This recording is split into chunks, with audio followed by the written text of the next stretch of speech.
Hello, everyone. Thank you so much for being here with me and with us because I have a guest today again. I'm so glad to be here. Today, I'm so honored to have Dr. Jack Jordan or John Jordan. I didn't know. So, John, you call Jack here. Jack. Everybody Okay. calls me Jack. Yeah. Okay. So, Jack Jordan here with me.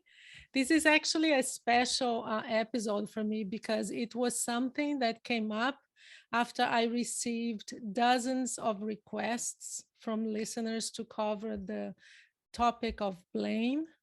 And we know that that's quite common. So it took me a while to find someone because I wanted to make sure that it was a clinician and someone who really had a lot of experience with this type of grief. So Jack Jordan has worked with grief and suicide grief specifically for over 40 years. He now retired from his clinical work. He still does some single sessions, but we'll talk about that at the end and he can let you know where to find him. But I'm really glad I found you, Dr. Jordan or Jack. Thank you so much for saying yes. I'll have, of course, on my notes, all the books that you co authored. I'll just mention two. One is Grief After Suicide, Understanding the Consequences and Caring for the Survivors. And another one is Devastating Losses, How Parents Cope with the Death of a Child to Suicide or Drugs. So I'm not going to read them all because it would take a lot of time, but I will have them on my notes. But briefly, that's who you are. And thank you so much for your work. And thank you for saying yes to the podcast and to my listeners. Thank you for inviting me. So let's start with your career path. We know, especially 40 years ago, it's still today a big stigma, even for clinicians, right? It's a scary topic for Yes. clinicians. So what took you? What made you decide to start with this kind How of did I get here? loss? Yeah, how did you get here? Well, I get asked that question a lot. I have been interested in and been seen myself as a grief counselor or grief therapist as the main focus of my clinical work.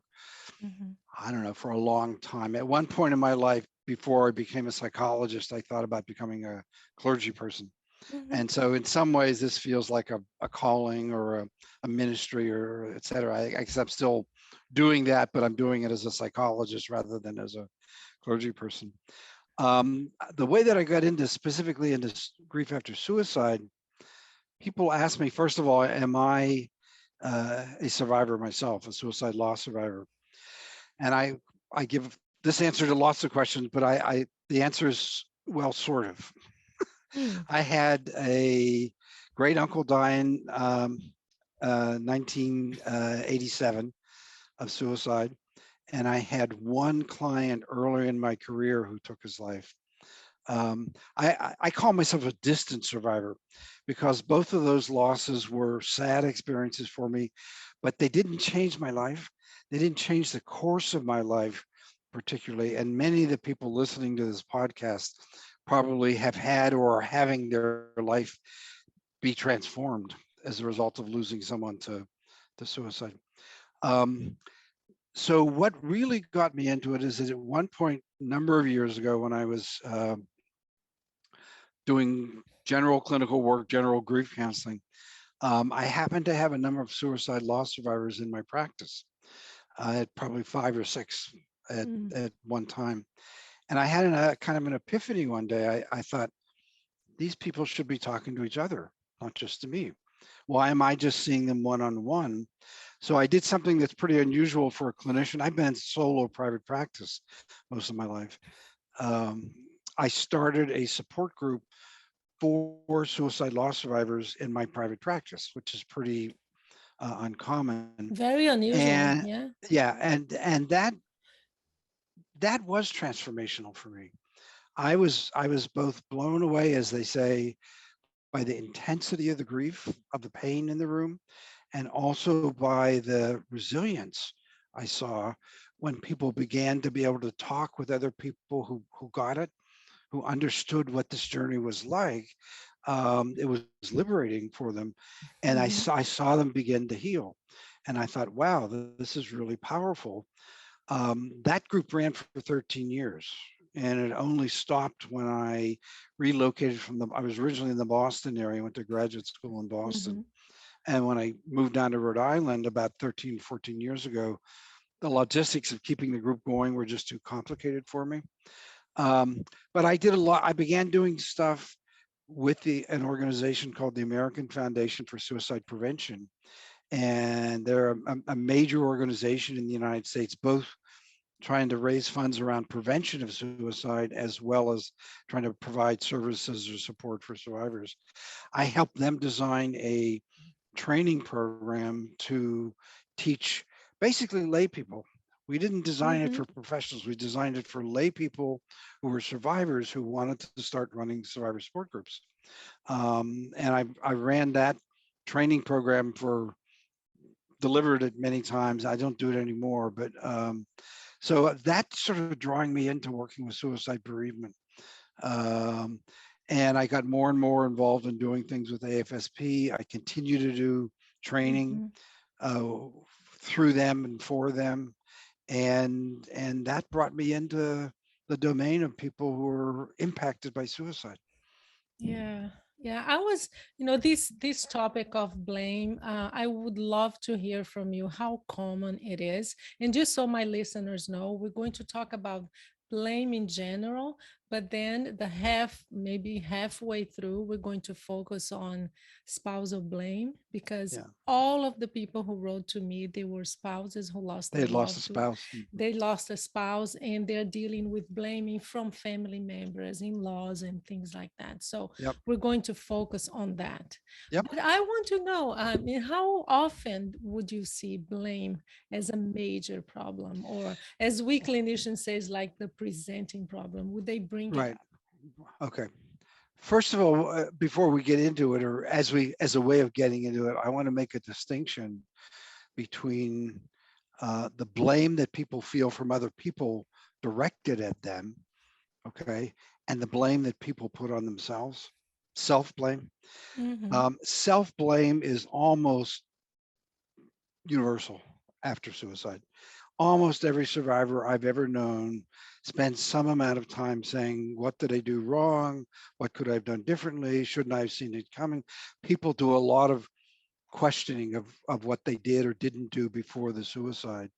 And that kind of self-blame is universal. Um, Blame from other people is less common, but it still is quite common. Um, and I think it probably, I mean, you asked me to talk about this topic has made me think more about it. It probably is most common after people lose a spouse or a partner, because that partner's kin often need and want to blame the the surviving partner for it. Although people can feel blamed by other people for Hmm. uh, other Hmm. kind of suicide of other people in a family. For example, if a parent, let's say there's an elderly parent who ends their life, the adult children may start to blame each other about it. Well, why didn't you take better care of dad? Or why, I did my best, but you didn't help out with dad, and people start looking to scapegoat somebody about it. So it can happen after, not just after a spouse dies, but it can happen anytime, but it's probably most common after a spouse dies. Yes, and the other one too is parents, right? I mean, Yes. yeah, Yeah. not Well, self blame, not parents, both of them, self blame and blame from right, others. The first thing people say is that, where were the parents, right? right. Parents, nobody blames parents more than they blame themselves. Yeah. Particularly, I don't want to stereotype here, but particularly mothers Hmm. blame themselves when they have a child die by suicide. Hmm. And yes, sometimes people in the community or the extended social network will blame parent also. Parents are supposed to protect their children. Hmm. Every parent who's lost a child to suicide that I've ever known, part of them agrees with it. You're right. I was their parent. My job is to Yeah. protect my child. I failed at my job as a parent. Mhm. Yeah. It's a Yeah. terribly painful burden What a burden to to carry, carry. huh? Yeah. Yeah, and that's another question I have too. When you have both, because there is the, as you said, the self-blame and blame from others. But when these two get together, is the impact even more substantial on the, Probably, yeah, probably it turbocharges it. Yes. Yeah. yeah, because you believe in it, right? Although I'll say something that I Mm, think you're going to ask me about later, but this will foreshadow it. One of the ways, not the only way, but one of the ways that people deal with their own self-blame is to try to turn it around and say, oh no, it's all that person's fault. It's not mm, me, it's that other person's fault. It's a defense mechanism. And you mhm. see that commonly. I think it accounts for a lot of the blaming from like the kin of a spouse that dies by suicide. They may feel some guilt, but they turn it around and say, well, it's all the spouse. The spouse was supposed to be the person who took care of them or watched over them, et cetera. Yes. So it can serve a purpose, protective, not very adaptive, but it's a self-protective thing to turn the blame against oneself outward towards someone else. Yes, yes. It is actually one of the questions that was sent to me by someone, because at the end I'm going to read some questions that were sent to me. Is it common also?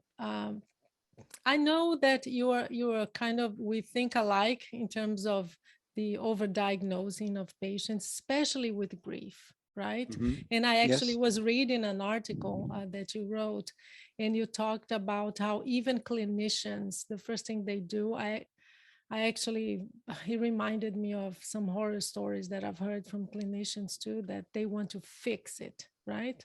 That's the exactly. first thing they do. How can we fix this? I actually had someone contact me. She had tried with three different clinicians, and she told me, Paula, they kept telling me they needed to fix me. I'm not broken.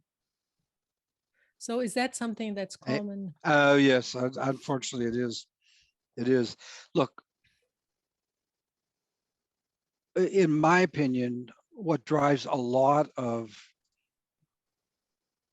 the reactions we see after suicide is that suicide makes people, everybody in the social network, feel incredibly helpless. Mm-hmm.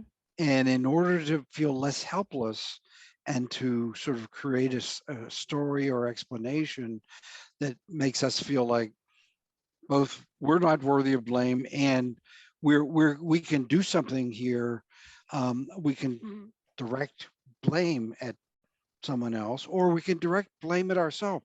In a sense, blaming yourself makes you feel less helpless than saying, there was nothing I could do.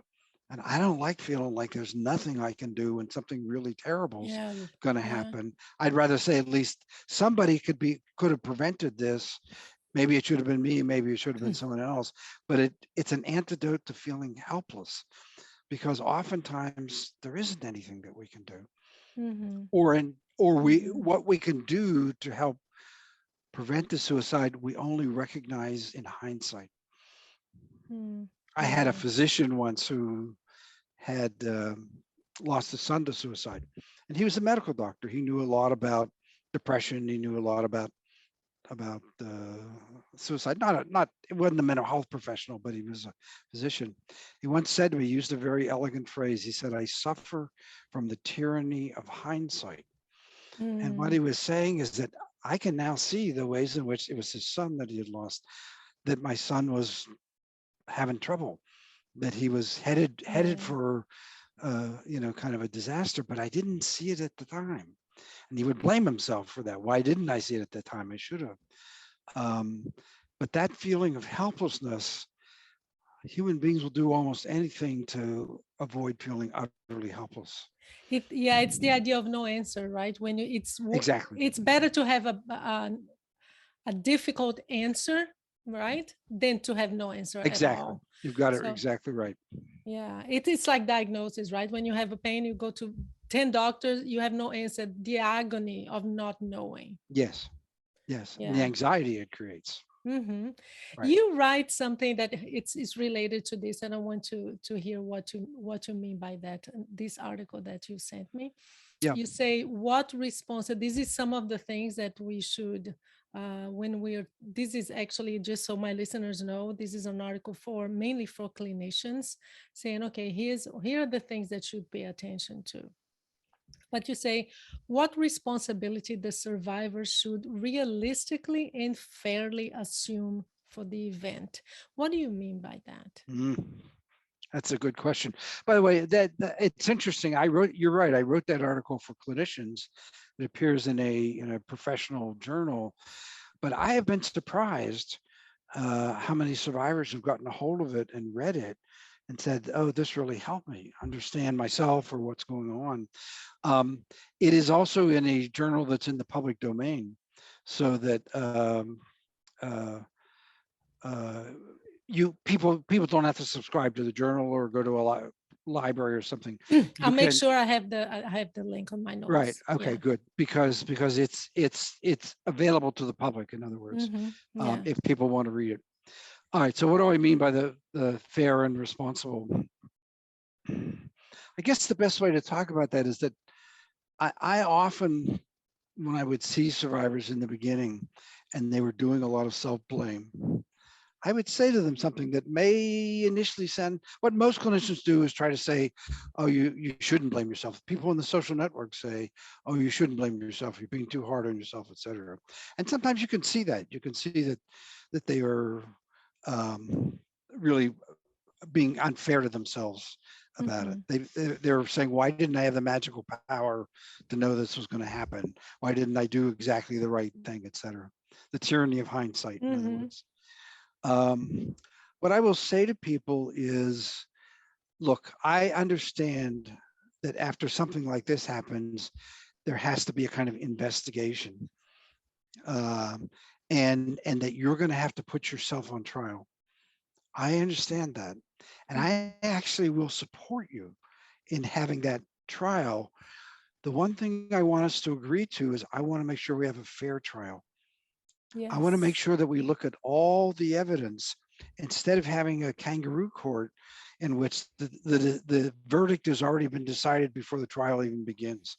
And you and Hmm. I together can go through and look at some of the things that may have contributed to the suicide. That includes things that you did or didn't do that you now wish or see that you should have done or shouldn't have done. We can look at all the evidence, but what we're going to find is that suicide is a very complex phenomenon.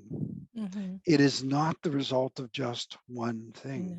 No, no. But most people, because they don't know much about suicide, look for what's the one, oh, he killed himself Oh, because he it got was the fired from his divorce. job. It was the divorce, She right? killed It was, herself yeah. because her boyfriend broke up with her, you know? Mm, And that's the one thing. Uh-uh, mm-mm. not true. I mean, when you think about it logically, what about all the adolescent girls whose boyfriend breaks up with them and they don't kill themselves? How do you explain that?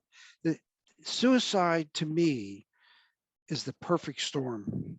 And if you Yes. know that metaphor, the perfect storm Yeah. means that a whole bunch of things have to come together in just, let's call it the wrong way, not the right way, that allows suicide to happen. It's like we know meteorologically that tornadoes don't happen just randomly. Like there's one in Kansas City and then there's one in Alberta, Canada. They don't happen randomly. They happen when a certain set of conditions are existing, meteorological conditions that allow a funnel cloud to form. And Hmm. there's enough science about it to know roughly when the conditions are right for it. Um, well, I think suicide happens when the conditions are there that contribute to suicide, and it isn't just one thing that leads to suicide. People way, way, way oversimplify suicide and what causes it. Yes, they do, and I think that's one of the reasons why blame and self blame are so common, right? Because Right. the first question is why, the second one is who is responsible, Exactly. And right? and we're looking for simple answers. Mm-hmm. to Yeah. that, you know. Yeah, yeah. And again, as you talk about hindsight, because I'm looking at the cases that people who wrote to me, and most of them these are very recent deaths, recent suicides, Yeah, which means they don't have the tyranny of hindsight yet. But right. but I look at my case, for example, when I look at everything that was happening at the time of my father's death. It My father is like a tick. When you look at all the warning signs, he Mhm. ticked them All of them. all of them, all Hmm. of them. I Hmm. can give you example after example after example. But as you said, as when it happens, when it's recent, we are searching again. It's the meaning making in us, right? It's to us trying to understand and make sense of it, and we need a Hmm. quick response, and that's where blaming comes. Absolutely, absolutely. And part of the problem is that we don't have all the information. People Hmm. want to say, well, why would they have done this? The only person that could give us some semblance of an answer to that is gone. Yes. We can try to piece it together, look for the puzzle, but some of the factors that contribute to suicide happened long ago, aren't Hmm. just recent things that happen to people. Yeah. For example, we know that people who were abused or traumatized repeatedly as children, okay, that sets the stage for later a lot of psychiatric disorder as well as and depression as well as suicidal behavior. And many Hmm. people who, not everybody, but many people who end up ending their life have a trauma history. But many of those things happened years ago. Most people don't even know that or know anything about that as one of the elements of the perfect storm that Hmm. contributed to suicide. Does trauma cause suicide? Not all by itself. No one thing causes it all by itself, No. but it can be definitely be a contributing factor Hmm. to suicide. Both early trauma in our life and our development, and also more recent traumas. Yeah, yeah. And when I'm thinking about clients now, I mean, one of the things that we need to help them reach is the idea that they can live with not knowing, because that is one of the hardest things, right? As you said, sometimes we will never know, and how can we ever, for a lost survivor, that is unthinkable. We have to know, Absolutely right. right? Absolutely right. It's like trying to do a jigsaw puzzle, but you only have half the pieces, and you're trying to figure out what is this a picture of? I can't quite see it. It sort of looks like this, but it sort of looks like that. Um, we don't have all the pieces, and often we never have all the pieces about it. A colleague of mine, colleague of mine in Australia calls it the blind spot. Mm-hmm. We have to Mm-hmm. learn to live with and deal with the blind spot after suicide because we don't have all the information, including what was going on inside of the person and everything about their background. Mm-hmm. And many times also I've heard a few stories, and I'm sure you did too, that after they died, then you start digging in and finding out all sorts of problems that were happening. For example, financial debt, like debts, Exactly. and you didn't even know, right? Exactly. Exactly. Yeah. Exactly. So Well, so and we're sorry, we're also not talking about neurobiology, the yeah. neurobiology of suicide. We know that people who are much more likely to make a suicide attempt or to complete suicide um, probably have a lot of forms of brain dysregulation. The one we know the most about is a neurotransmitter called serotonin. That serotonin levels are lowered in people who die by suicide even compared to people who are depressed but don't die by suicide. Mm-hmm. And it's likely that most people who take their life have some kind of neurobiological dysregulation in their brain chemistry. Mm-hmm. Nobody knows, not nobody, but the public doesn't understand that or know about that. The No. family that's blaming somebody doesn't know about that or take that into account. And there can be Mm-hmm. a lot of causes for that kind of neurobiological dysregulation, but our neurobiology is incredibly powerful in affecting our mood, our Behavior. behavior, and our Yeah. thinking. Right, right, Mm-hmm. and our mood. Yeah. Mm-hmm. Um, and to illustrate that, I try to give the example when I'm talking to survivors. Have you ever been up for 48 hours Mm. without Yeah. sleep? What was your mood like? How was your judgment? Was your thinking, Impulsivity, was impulsivity. your thinking clear? Were you able to, were you impatient? Think about all that, and then think about what getting a good night's sleep does. Hmm. It resets it all. That's pure neurochemistry. That's your Yeah. brain on sleep deprivation. And when that gets corrected, then your thinking, your feelings, your mood, your behavior are all typically go back to the old you, to regular. Hmm. And people, we know that people who die by suicide often are in a kind of altered state of consciousness, probably in part influenced by neurobiological dysregulation. But the general public doesn't understand that at all. Yeah. People who throw accusations around about it, who to blame for it, don't understand that at all. Hmm. And if they understood that it was a complex set of factors coming together, not one thing, they'd be a little more circumspect Yes, in and fixing blame. this point is important because I'm thinking also about the other, like the other guilty party, or the belief that the person who did it, who died by suicide, they did it because that was a choice. It was Yeah, something that they thought about and they knew that they were doing. they did it Uh, deliberately. Yeah, they lit it, yeah, and that's another illusion many times too. exactly, exactly.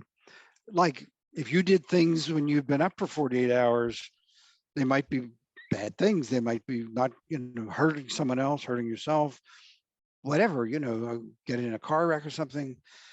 But you can't affix blame just by saying that people are responsible for everything they do. Mhm. We're responsible for what we do when our brain is working normally. And if our brain is not suffering from a lot of things that affect our brain, everything from psychiatric disorder to tumors to whatever. I'm not saying that all suicide is caused by No. brain disorders, but I'm saying they're often a factor that the public doesn't understand or know about. Yeah, we're just saying that it's a lot of factors involved. It's never just Perfect one storm. thing. Even when it's impulsive and they say, "Well, this happened," and then he jumped off. No, it's still, when you start looking back, you see some patterns of behavior. You can see history, for example, of mental illness. Not all the time. It used to be, we used to have the 90%, right?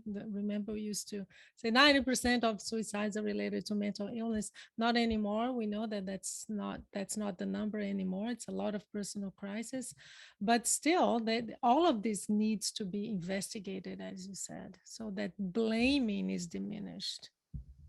Yes, Hmm. I completely agree. Yeah. Well, I want to honor those who wrote to me and who are going through this unthinkable pain. So I want to just bring up some cases that were sent to me and to Okay, answer their questions. Is that okay? sure. Okay, I want to just start by reading someone. I'm not telling their name, so I'm just say A, So, person A, B or C, but she wrote to me, all of them women, all of them spouses. She said, "Our pain, the blame and cruelty we endure from former family members and friends, need to have a light shined on them. This topic needs to come out of the shadows and be talked about by experts. We need to educate the in laws and society about this, as well as have a voice to our truth of what really goes on and has been currently swept under the rug in the world of loss survivors." So it sounds like they feel, and I have to say, all of them said the same thing. We feel that nobody ever touches on this because on the other side is the family, because these are in-laws, right? So the families on the other side, and in us, we're always, they feel like there's the second that they people talk about it, they're, it's put under the rug and they feel alone, they feel isolated, they have this added layer of pain. They lost yep, their spouse, but now they lost families. Many of them have kids, and yes, then the kids are in the middle of these two yes, families. yes. So it's a very tough situation to be in. And what she asked was, maybe please give us some small measure of peace and comfort through understanding the reasons that drive this horrendous behavior that we are forced to tolerate. Mhm. So can you just comment on that? Well, yeah, a couple of thoughts about that. One is that, I mean, some of the stuff we were just talking about, everything from the neurobiology to um, a history of trauma to immediate personal crisis. Suicidal behavior, in my opinion, is primarily, it's I find it most helpful to think about it as escape behavior. And what are people escaping from? They are escaping from sort of intense, chronic, internal psychological pain, okay, which is as powerful as physical pain. In fact, there's some research that suggests that mental pain or psychological anguish and physical pain really affect similar parts of the brain. Mhm. That pain is pain, Pain basically. is pain, yeah. Yeah, intense pain, um, and I lost the thought of what I was going to say. Intense pain. Oh, I know, and a belief, a sense of hopelessness that the pain can never get better. Mhm. So it's like the analogy is that if you were in a burning room and there was only one way to get out of that room, and that door out of the room on fire has suicide over the door. It's like suicide becomes, people develop a kind of tunnel vision, and they Mhm. think suicide is the only way that I can get out of the pain that I'm in and solve the life problems I'm facing. And there often are a lot of life problems, everything from divorce to financial problems to substance abuse to getting fired from a job to having someone leave you, all those things can be catalysts for suicide, um, because they're life problems that the person can't see any way of solving that problem except other than suicide. So suicide is sort of a last resort for most people who kill themselves. Not everybody, Mhm. but for most people. And often people think about it, sometimes for literally for years.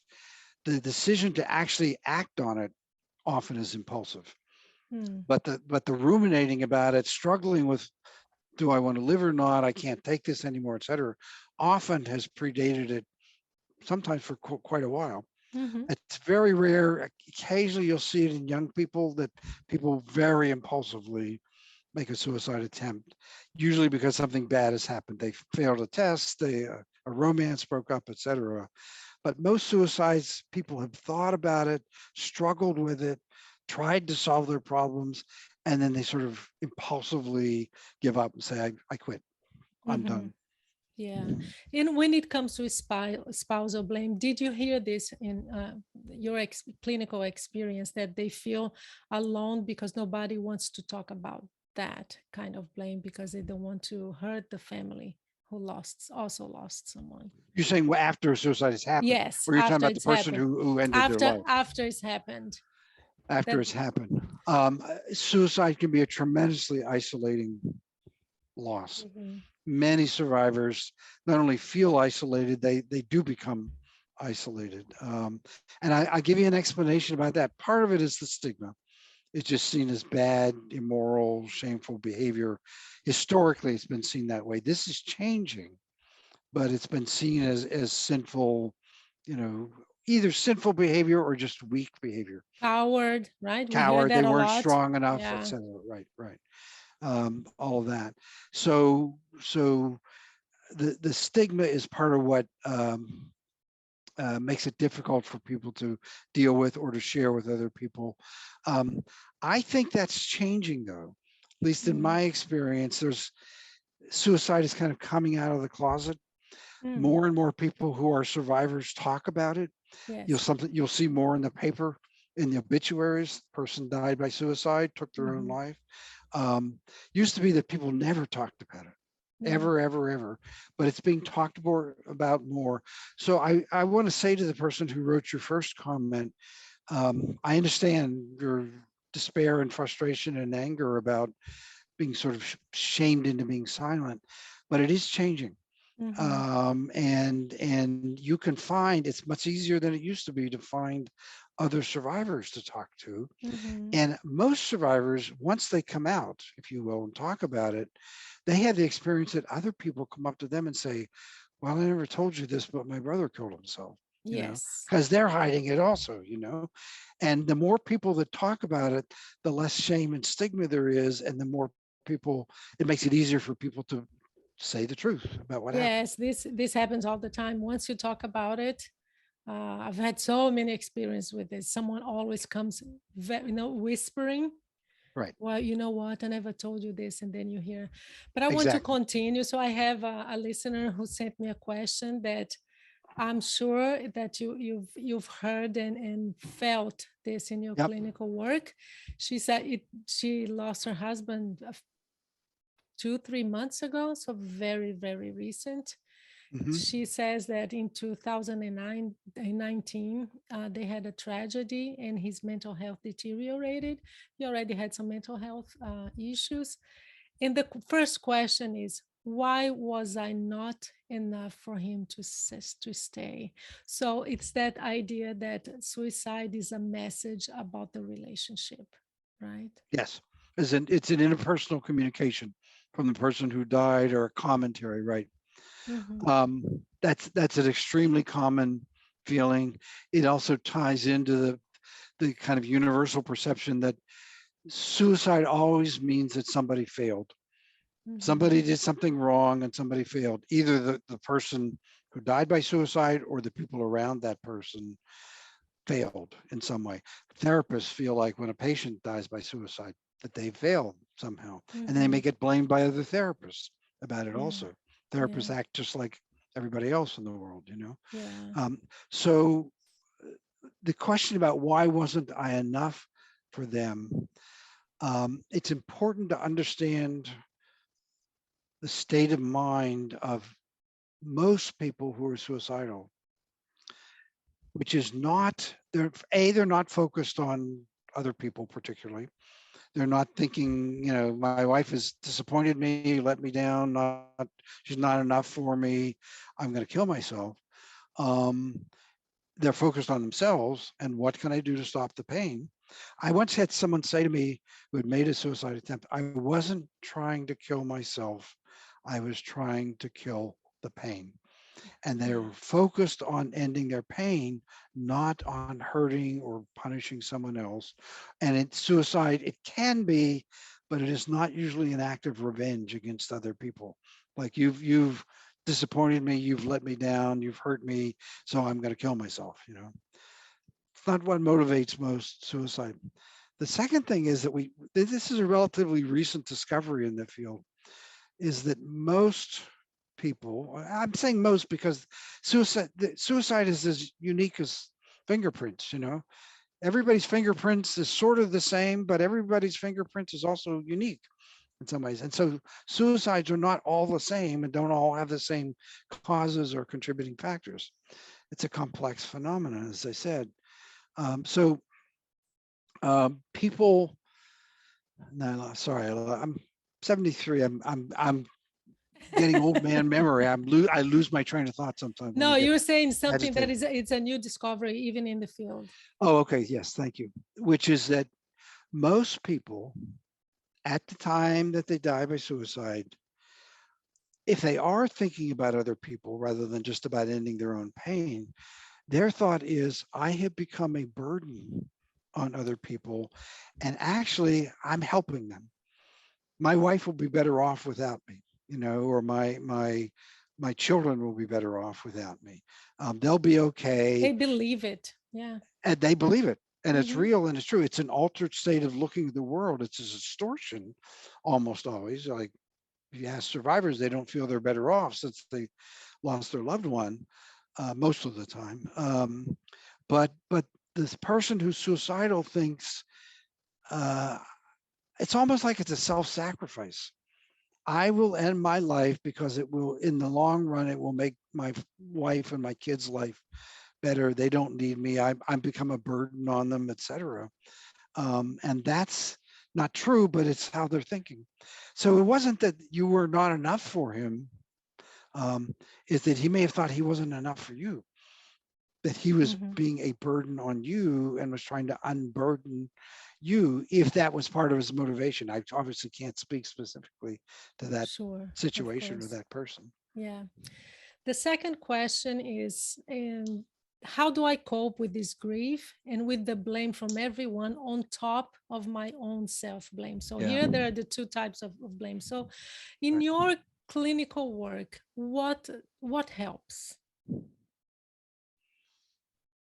Um, I think I go back to what I said earlier, is that try to give yourself, and you may need to have someone else who's a skilled caregiver who can guide you in this, because it's so hard to not silence, but to put in perspective those accusatory voices you got in your own head, which are being amplified by accusatory voices from people in the social network.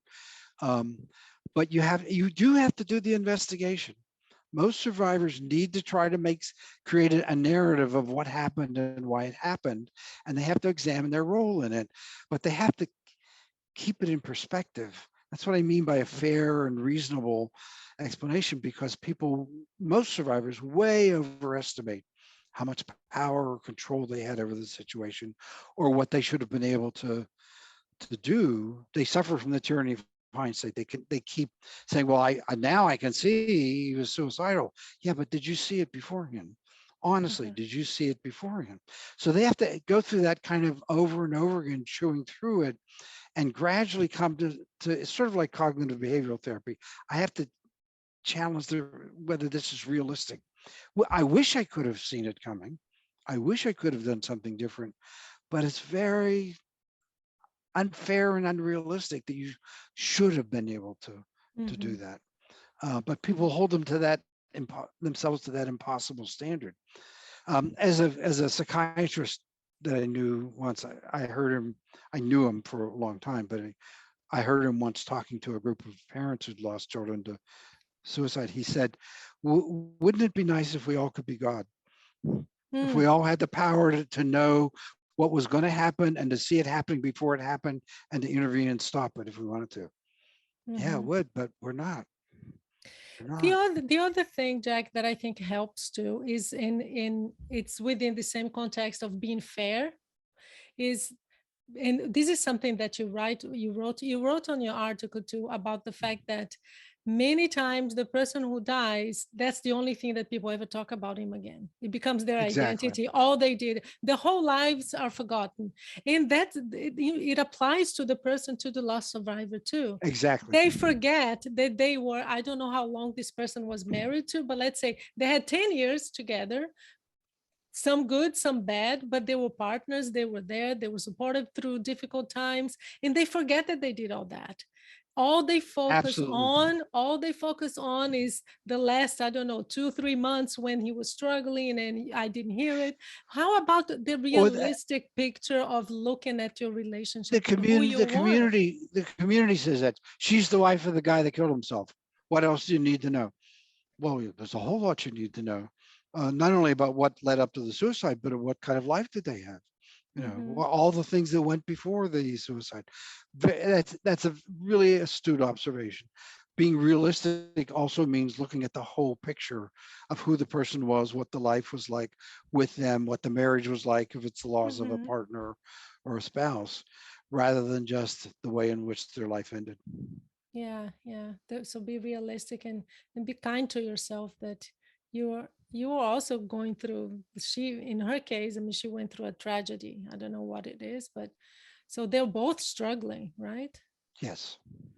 Okay. The other one is, she's just saying that she feels overwhelmed, and she actually mentions what she says, it's a widow brain, because she said she's having a lot of memory problems. A She mental can't, fog, yeah. yeah, mental fog, and she can't concentrate. And is that common? Yes. It's common. It's a sign. It's actually a sign of being traumatized. People Mm, who are traumatized, not just from the suicide of a partner, but any traumatic event, tends to capture our brain for a mhm, while. mhm, It compromises our cognitive functioning in general. Extremely common, almost universal afterwards. For most people, with time, those things begin to subside. Mhm. So I don't know how long it's been afterwards. You know, if you tell me it's been a Couple of month or two months. months, Couple of then months, yeah. that's, see, people also have unrealistic expectations about how With quickly grief they're in, supposed to with recover. grief itself, In right? general, right? Yeah. Absolutely. They think they should be over it in a couple of weeks or a couple of months. You know, it, it's ridiculous when you think about it. You know, most even major corporations that ought to know better. How many days bereavement leave do you get from your work if you lose someone? 2, 3 days, something like that. And Ridiculous.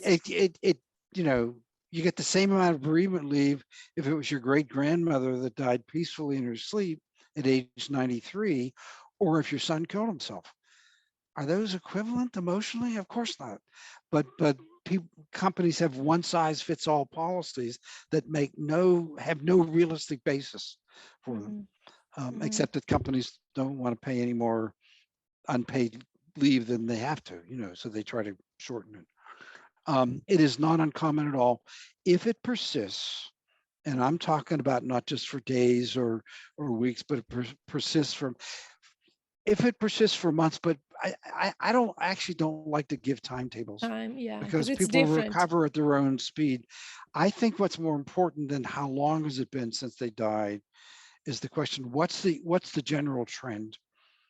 Are you feeling gradually getting better? Is your widow brain gradually decreasing with time, even if Mhm. it's not as fast as you wish it was?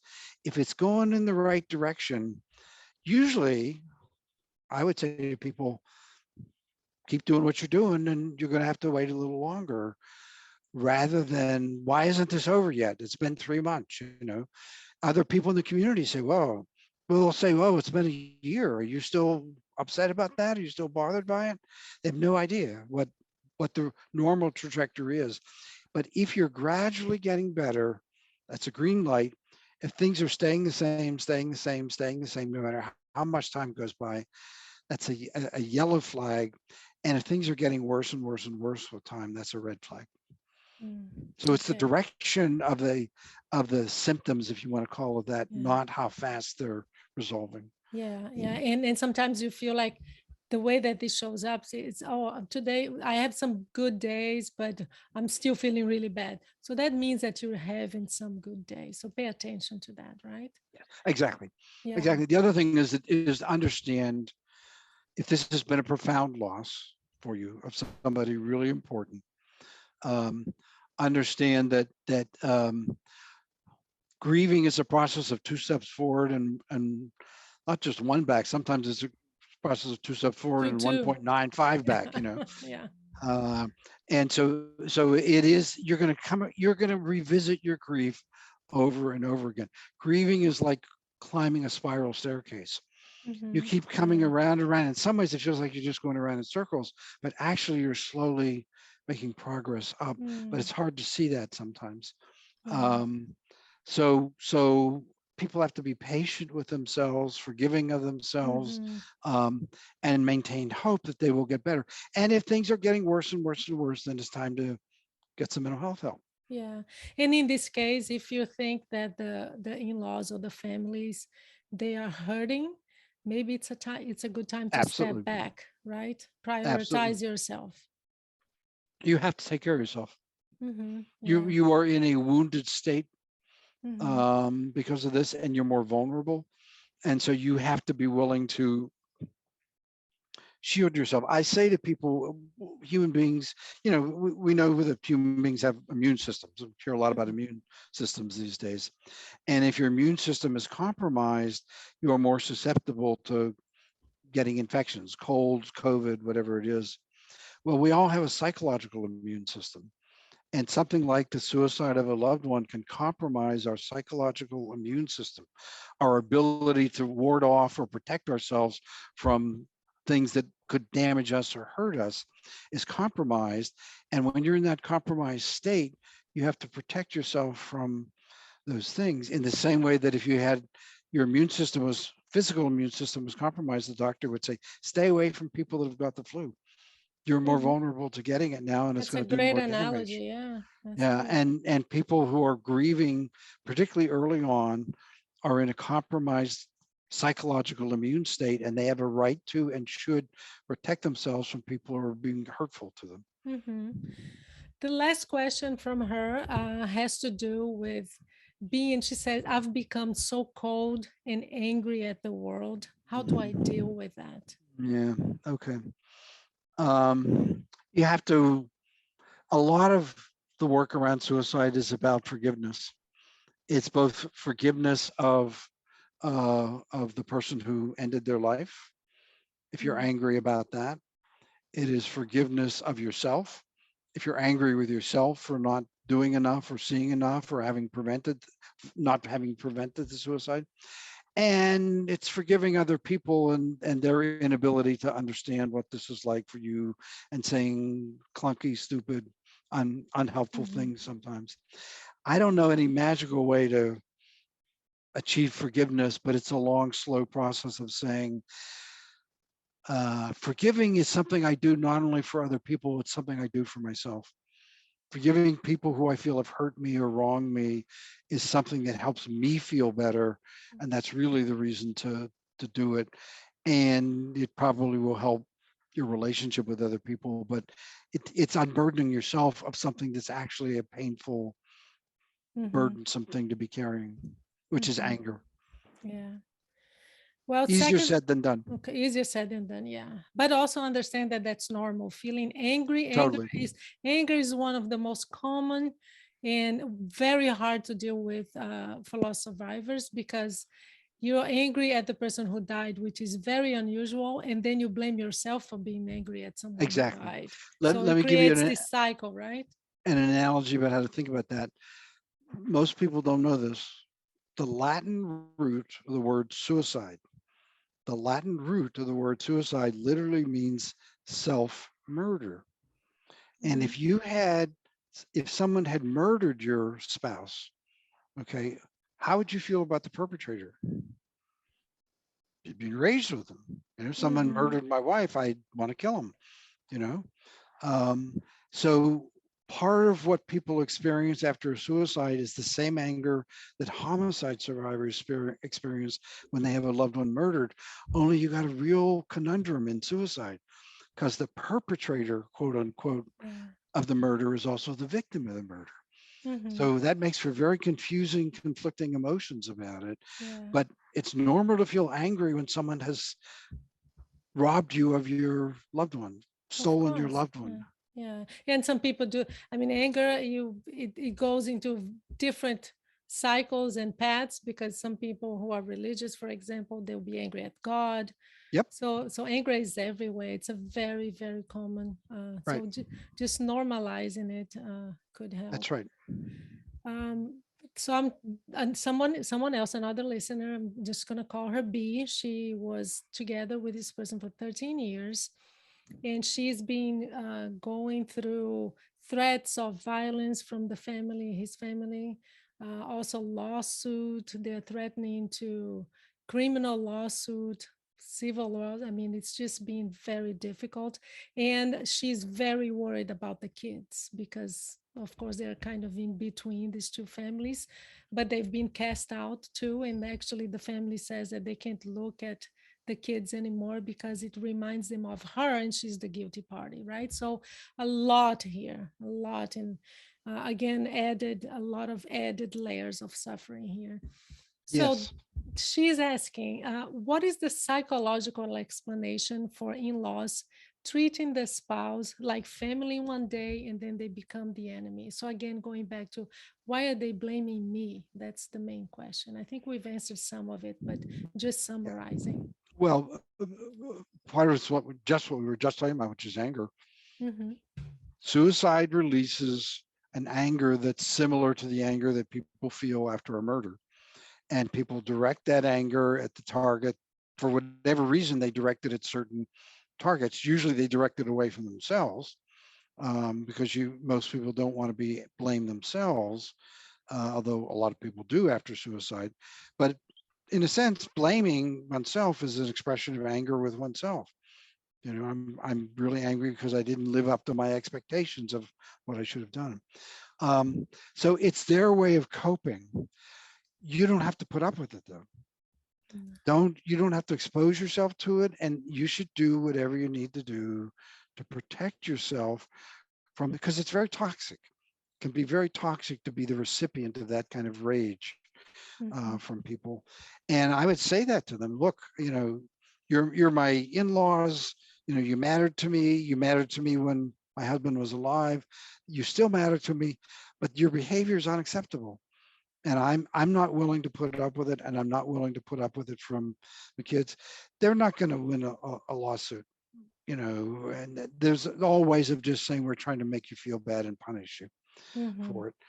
But protect yourself from it. You have every right Mhm. to do that. Mhm. Yeah.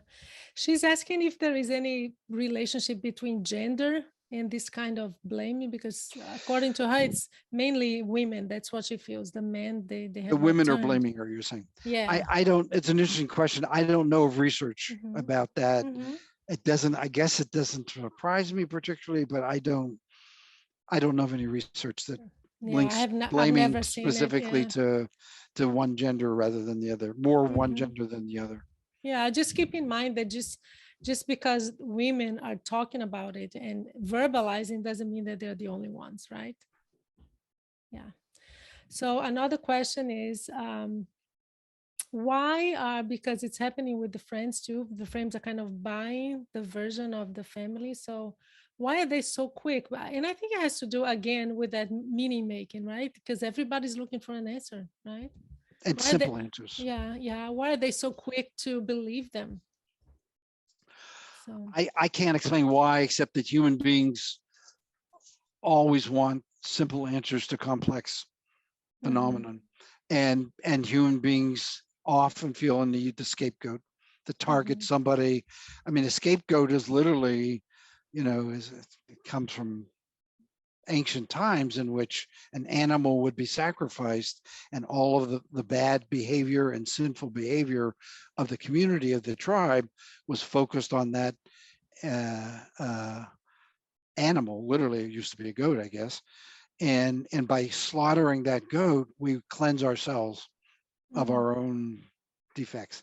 And so Mm-hmm. scapegoating is a way of deflecting anger or disappointment in oneself towards this other object. In this case, is, the surviving spouse. It's not right. It's unfair. It shouldn't be happening, but it's what human beings do. And you have a right to protect yourself from Mm-hmm. it. And Yeah. This is the answer for the next one is, how can I de-escalate this? Well, sometimes you can't, right? sometimes you can't. I Yeah. mean, giving it time, and you can try to explain to people your understanding, and also say, I don't want to, you can offer peace offerings. I don't want to be at war with you. You matter to me. I'd like to find a way to do this, but I can't do it. It's like talking to somebody who's being abusive. Mm-hmm. You say, I want to be connected to you, but not if you're going to be abusive. Mm-hmm. And that she's people that are describing threats, death threats, lawsuits, and that are being abused, and they should not put up with the abuse. Mm-hmm. Yeah, protect yourself, especially if you have kids. And that's Yes. another question too. And that's the last one. And then I'll just read something. How can they talk to their kids about it? How to approach kids about this? Because kids About lost their, suicide. yeah. No, and about this problem with the family too. Oh, you're talking about the war between the families. Yeah. Um, well, there are some very excellent books written for parents about talking to kids about suicide. I think I did. I send you my reading list, my No, resource list. no, but I'll I send will. it. I'll Mm-hmm. send Okay. it, and you can, if you want to post it or make it available to people. I believe it's on my website. It's There are some excellent books written for parents with advice about talking to kids about suicide, particularly when another Mm-hmm. parent dies. Mm-hmm. Um, you're asking me, how do you explain to a child why other people can be so cruel? I, I don't know how to do that, except that it's part of, some people are like that, and they shouldn't be doing that, but they do. And just what I'm saying here is that it's okay for you to protect yourself. You Mm-hmm. shouldn't take it inside and believe it. Mm-hmm. Okay. Yeah. And the You other need to thing role that, model for your yeah, kids, yeah. standing up for yourself and protecting yourself. Okay.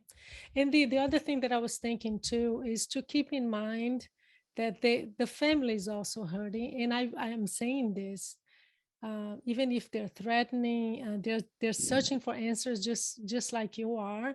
But I'm just thinking of a family that I interviewed for my book, and the kids were blaming the wife. They say, well, she wasn't good to him, and she didn't want him to go out and see friends, so he became isolated. So, but at the same time, when I was talking to the kids, and I talked to all of them, I could see the conflict in them, that they were hurting a lot, but they would say things like, yeah, I know it's not her fault, but blah blah blah. So they I were still feel already, angry about it, but I right? still feel angry, and I need to blame someone, right? Yeah, And yeah. then she's the easy target. She actually, this woman had to leave town, and this is something that these spouses who wrote to me mentioned, that they feel like they have to leave because it's this stigma. They become that the wife, as you said, the wife of a man who died by suicide, right? Human beings forever, as long as there have been human societies, I guess, have responded to suicide with punitive behavior.